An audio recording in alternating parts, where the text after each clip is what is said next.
اس پہاڑی اور جنگلی قصبے میں تبدیلی کے آرڈرز پا کر میں پریشان ہو گیا، مگر کیا کرتا؟ سرکاری احکام کی پابندی بھی تو کرنی تھی۔ اس لیے میں بادل ناخواستہ اس قصبے میں جا پہنچا جہاں میرے محکمے کے دفتر کی برانچ حال ہی میں کھولی گئی تھی۔ میں یہاں پہنچا تو وہ مجھے علاقہ بہت ہی خوبصورت لگا۔ چاروں طرف بلند و بالا پہاڑ تھے، ان پہاڑوں میں کھائیاں بھی تھیں، جنگلی جانور اور مختلف قسم کے پودے تھے۔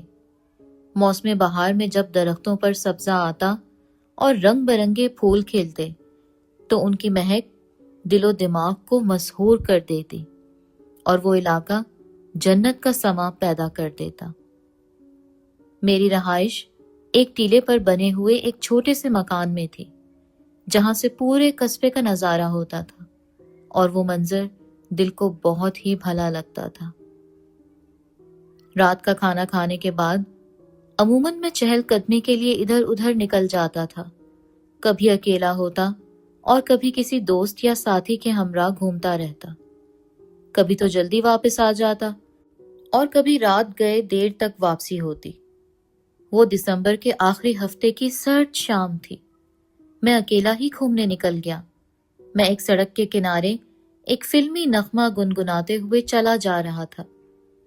اس سڑک پر کوئی آبادی نہ تھی، البتہ خاصے فاصلے پر لائٹیں لگی ہوئی تھیں جن میں سے اکا دکا جل رہی تھیں اور زیادہ تر خراب ہونے کی وجہ سے بجھی ہوئی تھیں۔ ایک لائٹ والے کھمبے کے قریب سے گزرتے ہوئے مجھے کسی بلی کے کراہنے کی آواز آئی تو میں اس سمت متوجہ ہو گیا جس طرف سے آواز آئی تھی۔ روشنی ہونے کی وجہ سے وہ مجھے نظر آ گئی۔ سردی کی وجہ سے اس کی حالت بہت خراب تھی، لگتا تھا وہ زندگی اور موت کی کشمکش میں مبتلا ہے۔ مجھے اس بلی پر پیار کے ساتھ ساتھ رحم بھی آیا۔ میں اسے اٹھا کر جلدی جلدی اپنی رہائش گاہ لوٹ آیا۔ میں نے ہیٹر آن کیا اور اسے تولیے میں لپیٹ کر ہیٹر کے قریب رکھ دیا۔ کچھ ہی دیر میں اس کی حالت سنبھل گئی۔ میں اس کی صحت کی بہتری پر خوش اور مطمئن ہو گیا۔ لگتا تھا اسے بھوک بھی لگی ہوئی ہے۔ میں نے ڈبل روٹی کے ٹکڑے دودھ میں بھگو کر اسے کھلانے شروع کر دیے۔ کھانے کے بعد میں نے لائٹ بند کی اور سو گیا۔ وہ 3 دن میرے پاس رہی۔ میں نے اس کی خوب خدمت کی، خوب دودھ پلایا تو اس کے مردہ جسم میں ایک نئی زندگی پڑ گئی۔ چوتھے روز وہ غائب ہو گئی تو میں نے اس کی کمی شدت سے محسوس کی۔ خواہ مخواہ ہی مجھے اس سے انسیت ہو گئی تھی۔ 1 ماہ گزر گیا تو میں بھی اسے بھول گیا۔ ایک روز وہ پھر مجھے اپنے مکان میں نظر آ گئی۔ میں نے اسے بلایا تو وہ میرے قدموں میں آ کر لوٹنے لگی۔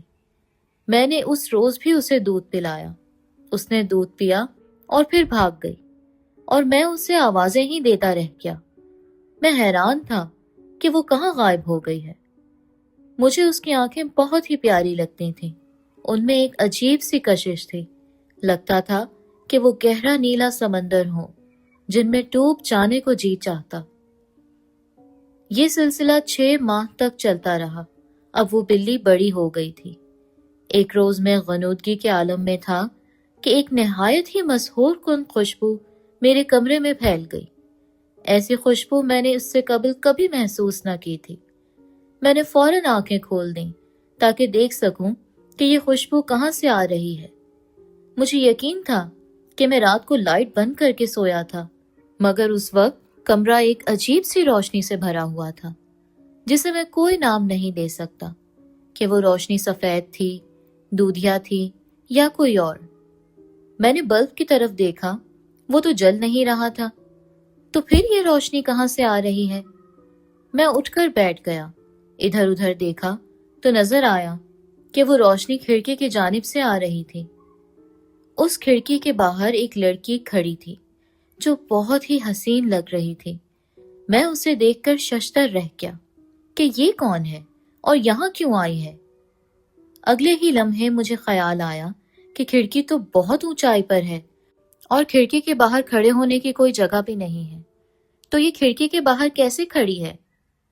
میں نے اپنی آنکھوں کو اچھی طرح سے اپنے دونوں ہاتھوں کی ہتھیلیوں سے رگڑا کہ کہیں میں خواب تو نہیں دیکھ رہا ہوں، مگر وہ خواب نہیں بلکہ حقیقت تھی۔ اس لڑکی نے ہلکا سنہری قسم کا لباس پہن رکھا تھا جو اتنا باریک تھا کہ اس میں سے اس کا توبہ شکن جسم صاف نظر آ رہا تھا۔ اس کے بالوں کا رنگ بھی سنہرا تھا، ان کے سائے میں اس کا چہرہ چاند کی مانند لگ رہا تھا۔ اس کی نیلی آنکھیں دیکھ کر میں دنگ رہ گیا، یوں لگا جیسے میں یہی آنکھیں پہلے بھی کہیں دیکھ چکا ہوں۔ اس پر جمال ہستی کے حسن نے مجھے اس قدر مسحور کر ڈالا کہ میں اسے ایک ٹک دیکھے جا رہا تھا۔ کچھ سوچنے اور سمجھنے کی مہلت ہی نہ مل رہی تھی۔ لگتا تھا جیسے اس نے مجھے اپنے سحر میں جکڑ لیا ہو۔ تم کون ہو؟ میں گھبرائے ہوئے لہجے میں بولا۔ اس کے لبوں پر ایک دل نشین مسکراہٹ پھیل گئی جو میری روح میں اتر سی گئی۔ ایسا لگا کہ جیسے کوئی رنگین سی پھوار پھوٹتی ہو۔ میرا دل تیزی سے دھڑکنے لگا۔ وہ ابھی تک بولی نہ تھی، اس لیے میں نے پھر پوچھا، تم نے بتایا نہیں تم کون ہو؟ وہ پھر اسی طرح مسکرائی اور بولی، تو یوں لگا جیسے فضا میں جل ترنگ سے بج اٹھے ہوں، میں فردوس ہوں۔ اندر آ جاؤ، میں نے دھڑکتے دل سے اسے اندر آنے کے لیے کہا۔ تمہاری اجازت کے بغیر میں اندر نہیں آ سکتی۔ اس میں بھلا اجازت کی کیا ضرورت ہے؟ اجازت کی ضرورت نہ ہوتی تو میں پہلے ہی اندر آ چکی ہوتی۔ آ جاؤ، تمہیں اجازت ہے، میں نے بے تابی سے کہا۔ نہ جانے وہ کیسے لمحے بھر میں اندر آ گئی۔ میں حیران تھا کہ نہ ہی دروازہ کھلا اور نہ کھڑکی، تو وہ اچانک اندر کیسے آ گئی؟ میں خوفزدہ سا ہو کر اس کے حسن بلاخیز کو دیکھنے لگا۔ وہ بھی جان گئی کہ میں پریشان اور خوفزدہ ہو گیا ہوں۔ میرے کچھ بولنے سے پہلے ہی وہ گویا ہوئی۔ میں انسانی مخلوق نہیں ہوں، لیکن اس اللہ ہی کی مخلوق ہوں جو تمام جہانوں کا خالق اور مالک ہے۔ تو تمہارا تعلق جنات سے ہے؟ میں اپنی پیشانی سے پسینہ صاف کرتے ہوئے بولا۔ بے شک تم انسان اشرف المخلوقات ہو، جنات بھی بے پناہ طاقت رکھتے ہیں، مگر اس کائنات میں ان دو کے علاوہ بھی مخلوقات ہیں، میرا تعلق ان میں سے کسی کے ساتھ ہے۔ وہ دھیمے اور پیار بھرے لہجے میں بولی۔ تو پھر تم میرے پاس کیوں آئی ہو؟ میرا اور تمہارا کیا تعلق ہے؟ ایک تعلق ہے، ہمدردی اور خلوص کا، میں اسی ناطے تم سے ملنے آئی ہوں۔ مگر کیوں؟ میں رہاسا ہو کر بولا۔ میں تمہارا شکریہ ادا کرنے آئی ہوں، کیونکہ تم میرے محسن ہو، تم نے میری جان بچائی تھی۔ تم کیسا مذاق کر رہی ہو؟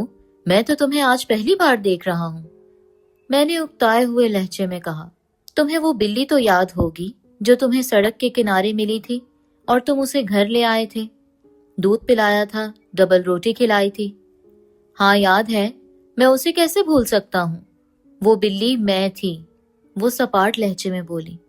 وہ تم تھی؟ اور اب یہ روپ؟ میں سمجھ نہیں پا رہا۔ تم ڈرو نہیں، میں جن بھوت یا چڑیل نہیں ہوں، میں تمہیں کوئی نقصان نہیں پہنچاؤں گی۔ میرے حواس کچھ بحال ہو گئے تو وہ میرے اور قریب آ گئی۔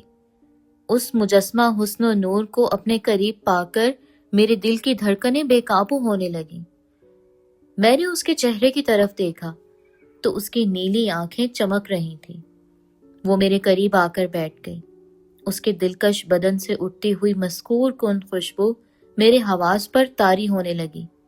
اس کا حسن پاگل کر دینے والا تھا۔ تم کون ہو اور کہاں سے آئی ہو؟ میں یہ ضرور جاننا چاہتا ہوں، میں نے اس کی نیلی آنکھوں میں جھانکتے ہوئے کہا۔ میرا نام فردوس ہے، وہ اپنے بارے میں بتانے لگی۔ میں اپنی قوم کے سردار کی بیٹی ہوں اور تمہاری دنیا میں سیر کرنے آئی ہوں۔ ہماری اور تمہاری دنیا ایک دوسرے کے قریب قریب ہیں، لیکن ہماری زبان و مکان اور فضا تمہاری زمین سے بالکل مختلف ہے، مگر وہ تمہاری دنیا سے زیادہ آرام دہ ہے۔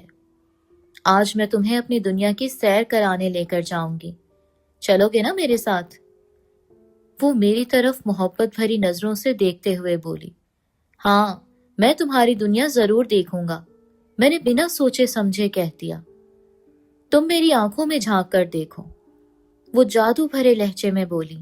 میں نے اس کی آنکھوں میں جھانکا تو اس کی آنکھوں کی چمک بڑھنے لگی، یوں لگا جیسے ہر سو نیلی اور گہری دھند چھاتی جا رہی ہو، اور میں اس دھند میں ڈوبتا جا رہا ہوں۔ نہ جانے کتنی دیر میں اس دھند میں ڈوبا رہا، پھر آہستہ آہستہ دھند کم ہونے لگی۔ میں ابھی تک اس کی آنکھوں میں جھانک رہا تھا۔ اب اپنے ارد گرد دیکھو، وہ مسکراتے ہوئے بولی۔ میں نے دیکھا کہ ہم دونوں کھلی فضا میں ایک سرسبز پہاڑی پر بیٹھے تھے۔ اس کے چاروں طرف دور تک دلکش اور حسین قطعات تھے، رنگ برنگے پھول تھے، پھول سے لدے ہوئے درخت تھے۔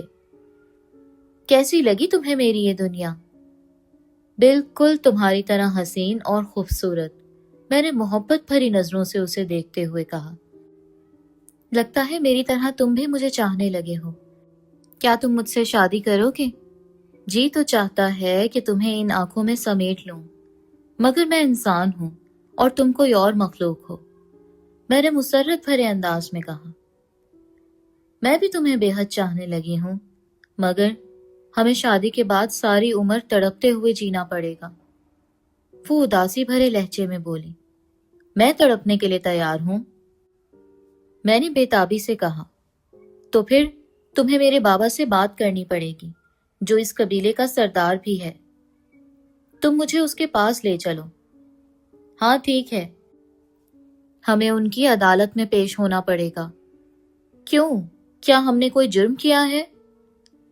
ہماری دنیا میں کسی آدم ذات کا بغیر اجازت آنا ایک جرم ہے۔ آؤ نیچے چلیں، کیونکہ قبیلے کے لوگوں کو ہماری آمد کی خبر ہو گئی ہے، عدالت لگ چکی ہے، اگر ہمیں دیر ہو گئی تو وہ ہمیں خود ہی لینے آ جائیں گے۔ یہ کہہ کر وہ اٹھ کھڑی ہوئی، میں بھی اس کے پیچھے چل پڑا۔ ہم دونوں ان کے سامنے جا کر کھڑے ہو گئے۔ فردوس، یہ آدم ذات کون ہے اور یہاں کیوں آیا ہے؟ سردار گرجدار آواز میں بولا۔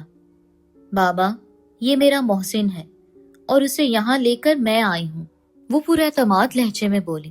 پھر اس نے سردار کو تمام واقعہ بتا دیا، جب میں نے شدید سردی میں اس کی جان بچائی تھی۔ یہ سب کچھ سن کر سردار بولا، یہ واقعی تمہارا محسن ہے، اس وجہ سے ہم اسے بغیر اجازت اپنی دنیا میں آنے پر معاف کرتے ہیں۔ اب یہ ہمارا مہمان خاص ہوگا۔ بابا، یہ مجھ سے شادی کا خواہش مند ہے، وہ بلا جھجک بولی۔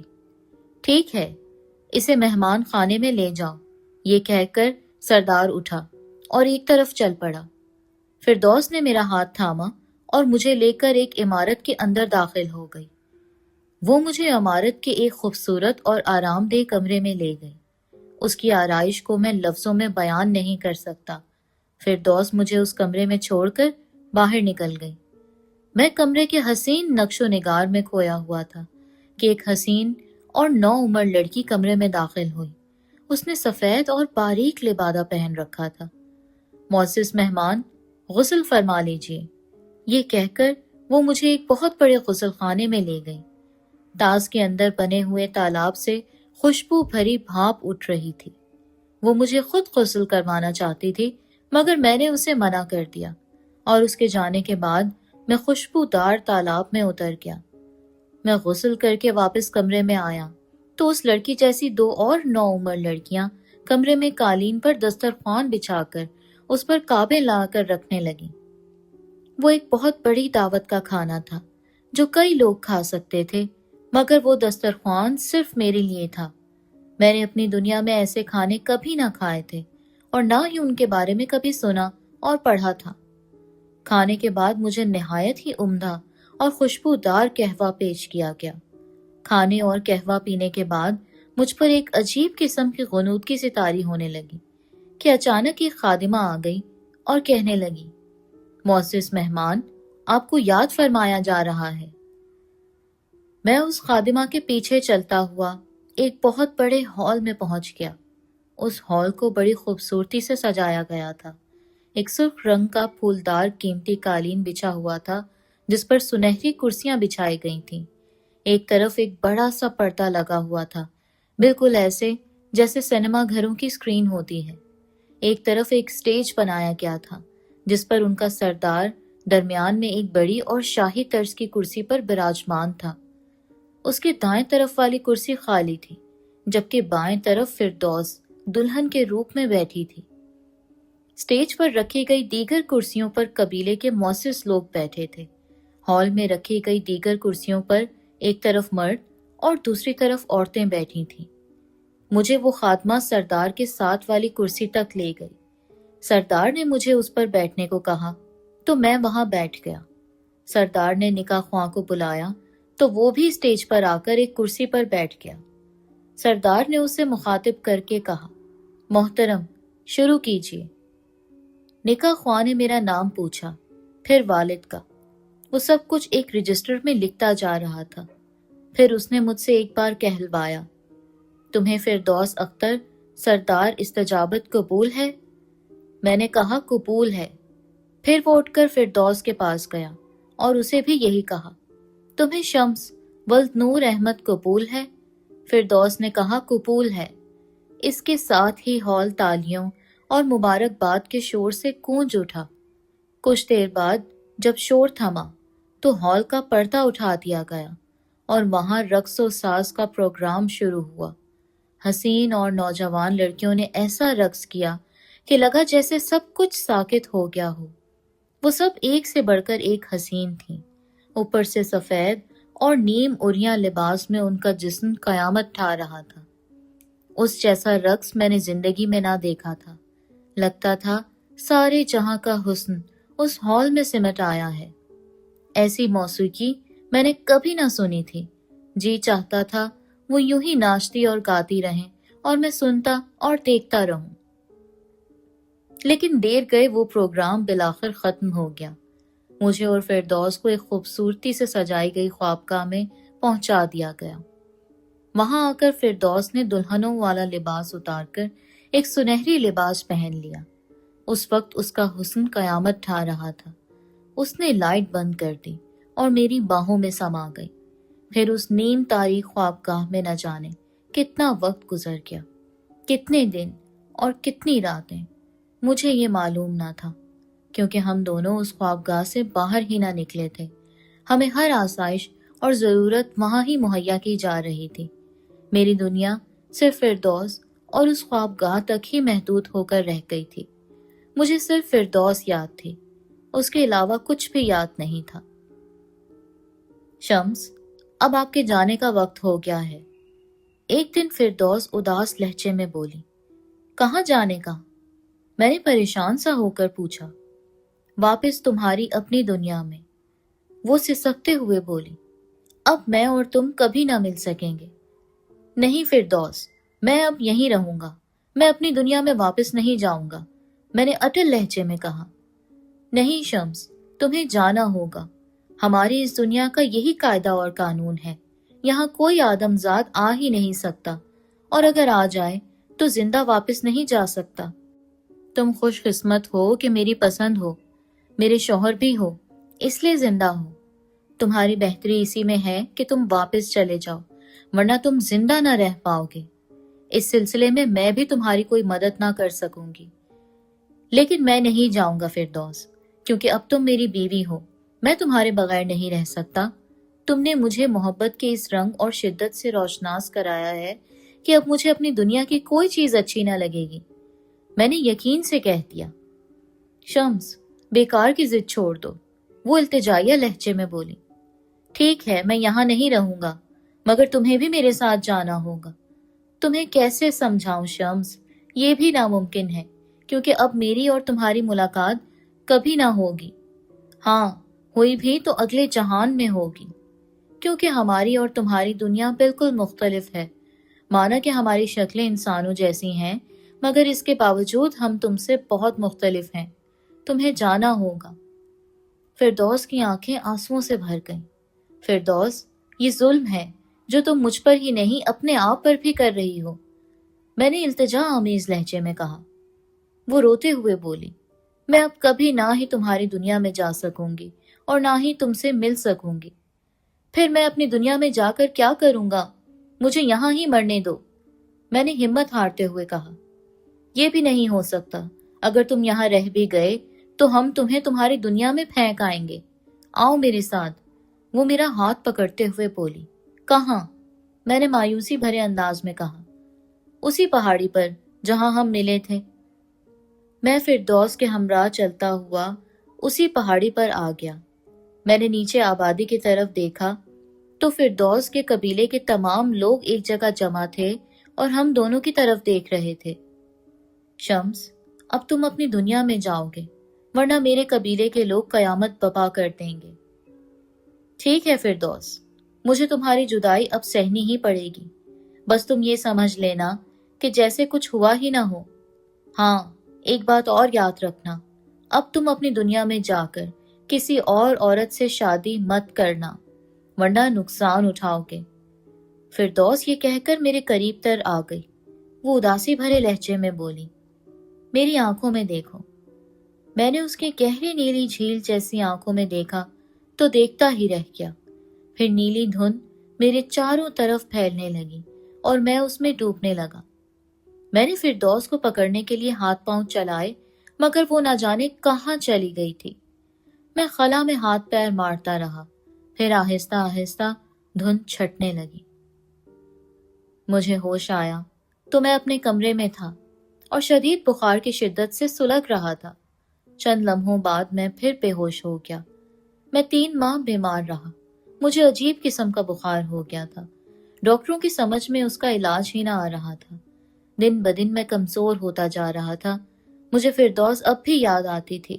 لگتا تھا وہ سب خواب تھا، مگر نہیں، اتنا بھرپور اور مسلسل خواب، وہ حقیقت تھی۔ فردوس سے جدائی کا دکھ میرے اندر کروٹیں لینے لگا۔ میں اس کے بغیر اداس سا رہنے لگا۔ 3 ماہ بعد میں تندرست ہو گیا۔ آہستہ آہستہ میری کمزوری دور ہوتی گئی۔ 1 سال بعد میری صحت پھر ویسی ہی ہو گئی جیسے پہلی تھی۔ فردوس کے ہمراہ گزرے ہوئے لمحات میں نہ بھول پایا تھا۔ وہ میری زندگی کا حاصل تھے۔ میری تبدیلی اب اپنے شہر ہو گئی تھی۔ گھر والوں کو اب میری شادی کی فکر تھی، جبکہ میں شادی نہیں کرنا چاہتا تھا، کیونکہ میں فردوس سے شادی کر چکا تھا۔ میں اس کے علاوہ اب کسی کا تصور ہی نہ کر سکتا تھا۔ میں گھر والوں کو فردوس کے بارے میں نہیں بتانا چاہتا تھا، کیونکہ میں جانتا تھا کہ میری اس بات پر کوئی یقین نہ کرے گا، بلکہ مجھے پاگل سمجھا جانے لگے گا۔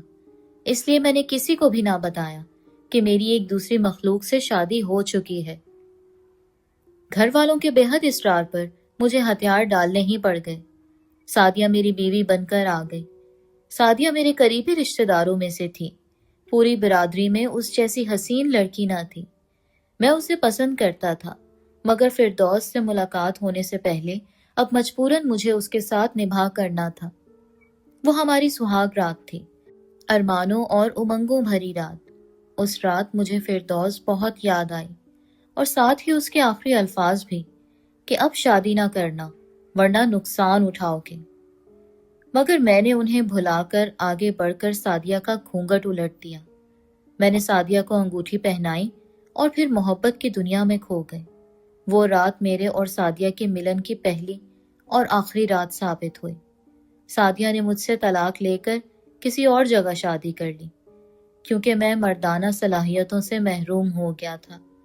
شاید اسی نقصان کا ذکر فردوس نے کیا تھا۔ میں اب بھی تنہا ہوں اور فردوس کی یادوں کو سینے سے لگائے جی رہا ہوں۔ میں اب بھی اس آس اور امید پر زندہ ہوں کہ شاید کبھی وہ حسن کی دیوی مجھ پر مہربان ہو جائے۔